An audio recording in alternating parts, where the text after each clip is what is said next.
எல்லாம் வல்ல சித்தர் துணை அவனருளாலே அவன் தாழ் வணங்கி. ஓம் நமக் சிவாய. இன்னைக்கு பதிவுல 9 அதிசயங்கள் கொண்ட திட்டை வசிஷ்டேஸ்வரர் கோவிலை பத்தி தான் பார்க்க போறோம். இங்கு வீற்றிருக்கும் அம்பாள் உலகநாயகி அம்மை. தீர்த்தம் சக்கர தீர்த்தம். தலவிருட்சம் முல்லை, வெண்செண்பகம், செவ்வந்தி, வில்வமரம், அரசமரம், பழாமரம். சிவனின் தேவார பாடல் பெற்ற 274 சிவாலயங்கள்ல இது 78வது தேவார தலம். மேலும் வசிஷ்ட முனிவர் இங்கு ஈஸ்வரனை பூஜித்தமையால் இத்தல இறைவன் வசிஷ்டேஸ்வரர் என்று அழைக்கப்படுகிறார். உலக அதிசயங்கள் 7, ஆனா இந்த கோவில்ல 9 அதிசயங்கள் இருக்கு. முதல் அதிசயம், ஒவ்வொரு யுகம் முடியும் போது பிரளயம் ஏற்படும். அதாவது வெள்ளப்பெருக்கு ஏற்பட்டு உலகம் அழிஞ்சு புதிய யுகம் உருவாகும். அப்படி ஒரு யுகத்தின் முடிவுல அதீதமான மழை பெஞ்சு உயிர்கள் எல்லாம் அழிஞ்சிருது. அனைத்து பகுதிகளும் நீர்ல மூழ்கிடுது. ஆனா பூமியின் ஒரு பகுதி மட்டும் நீர்ல மூழ்காம மேடா காணப்படுது. அந்த அதிசயம் வாய்ந்த தலம்தான் இந்த தென்குடி திட்டை. இறைவன் அருளால பிரளயத்தின் போது அழியாத அதிசயம் இத்தலம். இதுதான் முதல் அதிசயம். இரண்டாவது அதிசயம், பரம்பொருளுக்கு நிகரானவள் சக்தி என்பதால இத்தலத்து இறைவனுக்கு நிகரான உயரத்துல பீடம் அமைத்து அம்பாளும் வச்சிருக்காங்க. இந்த அன்னை சன்னதிக்கு மேல 12 ராசிக்கான கட்டங்கள் செதுக்கப்பட்டிருக்கான். நம்ம ராசிக்கான கட்டத்தின் கீழே போய் நின்று வேண்டிக்கிட்டா கிரக தோஷங்கள் எல்லாம் விலகுமா. இதுதான் இத்தலத்தின் இரண்டாவது அதிசயம். மூன்றாவது அதிசயம் என்ன அப்படின்னா, பிரளயத்தின் முடிவுல பரம்பொருளும் உமையமையும் இணைந்து மீண்டும் உலகத்தையும் உயிரினங்களையும் படைக்க மும்மூர்த்திகளை தோற்றுவிக்கிறாங்க. அவங்க இருண்ட இந்த பிரபஞ்சத்தை பார்த்து பயப்படுறாங்க. அவங்க திட்டை இறைவனை வழிபடுறாங்க. அப்போ சிவன் உடுக்கைய முழங்குறாரு. அதுல இருந்து வெளிப்பட்ட மந்திர ஒளிகள் மும்மூர்த்திகளின் அச்சத்தை போக்கி அமைதிப்படுத்தியதாம்.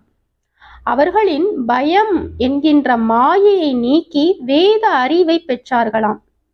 பிறகு ஆக்கல், காத்தல், அழித்தல் ஆகிய தொழில்களை செய்தார்களாம். மும்மூர்த்திகளின் மாயையை நீக்கி வேத அறிவை பெற்ற இத்தலம் மூன்றாவது அதிசயம். அடுத்து நான்காவது அதிசயம். ஒருமுறை தட்சனால் சாபம் பெற்ற சந்திரன் தினமும் ஒரு கலையாக தேய்ந்து வர்றார்.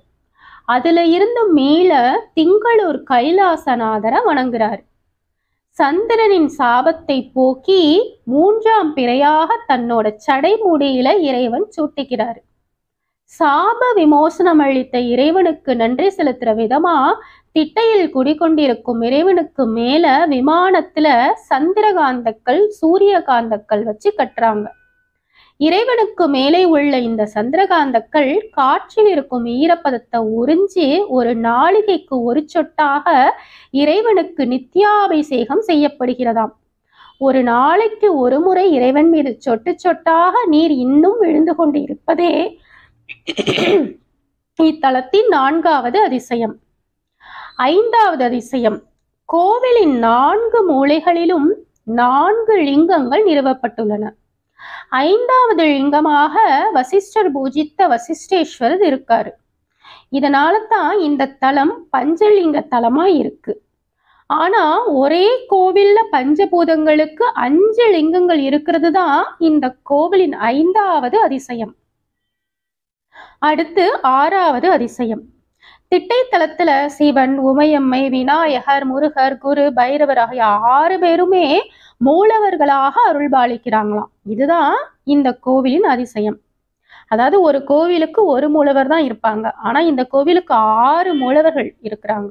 இதுதான் இத்தலத்தின் 6வது அதிசயம். அடுத்து 7வது அதிசயம். எல்லா கோவில்லையும் கொடிமரம், விமானம், கலசம் எல்லாமே உலோகத்தால செய்யப்பட்டிருக்கும்.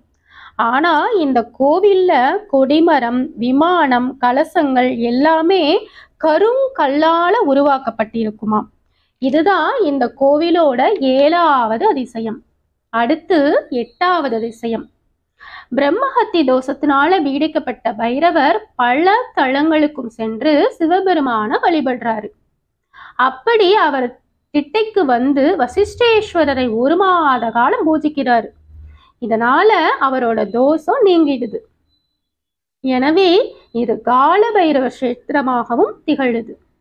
சனியால் ஏற்பட்ட தோஷங்கள் விலக இந்த பைரவரை வணங்குறாங்க. இதுதான் இந்த கோவிலின் 8வது அதிசயம். அடுத்து 9வது அதிசயம். நவ கிரகங்கள்ல முதன்மையான சுப கிரகமாக திகழ்பவர் தான் குரு பகவான். குரு பகவான் பார்க்கும் இடத்துல எவ்வளவு தோஷங்கள் இருந்தாலும் தன்னோட பார்வை பலத்தால சுபமாக மாற்றுவார். குரு பார்த்தால் கோடி நன்மை அப்படின்னு சொல்லுவாங்க. உலகத்தின் தனம், தானியம், பொன், பொருள், பணம் இவற்றுக்கு அதிபதிதான் குரு. அப்படிப்பட்ட குரு பகவான் இந்த திட்டை தலத்துல ராஜகுருவா எழுந்தருளி இருக்காரு. இதுதான் இத்தலத்தின் 9வது அதிசயம். மேலும் இத்தல இறைவனை திருஞான சம்பந்தர் தன்னோட தேவார பாடல்ல இறைவனை போற்றி ஒரு பாடல் பாடியிருக்காரு. முன்னை நான் மறை அவை முறை முறை குறையோடும் தன்னை தாழ் தொழுதெழ நின்றவன் தன்னிடம் மண்ணுமா காவிரி வந்தடிவருட நல் செந்நெலார் வளவயல் தென்குடி திட்டையே. அதாவது உலகில் உள்ள அனைத்து நூல்களுக்கும் முன்னோடியாக கருதப்படும் 4 வேதங்களும் ஆகமங்களையும் குறிப்பிடும் வழியில செல்லும் அடியார்கள் தங்களோட குறைகளை சிவபெருமானிடம் முறையிட்டு அவரோட திருவடிகளை தொழுது போற்றி நிற்கிறதுக்குத்தான் இந்த தென்குடி திட்டை தலத்துல எம்பெருமான் வீற்றிருக்கின்றார். இதத்தான் முன்னை நான்மறை அவை முறை முறை குறையோடும் தன்னை தாழ் தொழுதெழ நின்றவன் அப்படின்னு சொல்லி இருக்கார். காவிரி நதியின் நீரினை கொண்டு வரும் வாய்க்கால்கள் தாங்கள் கொண்டு வரும் அந்த நீரை கொண்டு செந்நெல் கதிர்களின் அடியை மிருதுவாக தடவ வளமாக வளரும் செந்நெல் வயல்களை கொண்டுள்ள தளம் தென்குடி திட்டையாகுமாம். இதைத்தான் காவிரி வந்தடி வருட நல் செந்நெலார் வளவயல் தென்குடி திட்டையே அப்படின்னு சொல்லியிருக்காரு. நெற்கதிர்களின் அடியினை நீர் மென்மையாக வருடு செல்றத பார்க்கும்போது அடியார்கள் எம்பெருமானின் திருவடிகளை தொழுவதை நினைவூட்டுகிறது அப்படின்னு இந்த பாடல்ல அவ்வளவு அழகா குறிப்பிட்டிருக்கிறார் திருஞான சம்பந்தர்.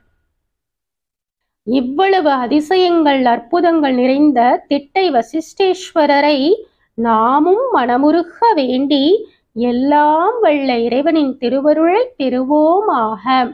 ஓம் நமக் சிவாய.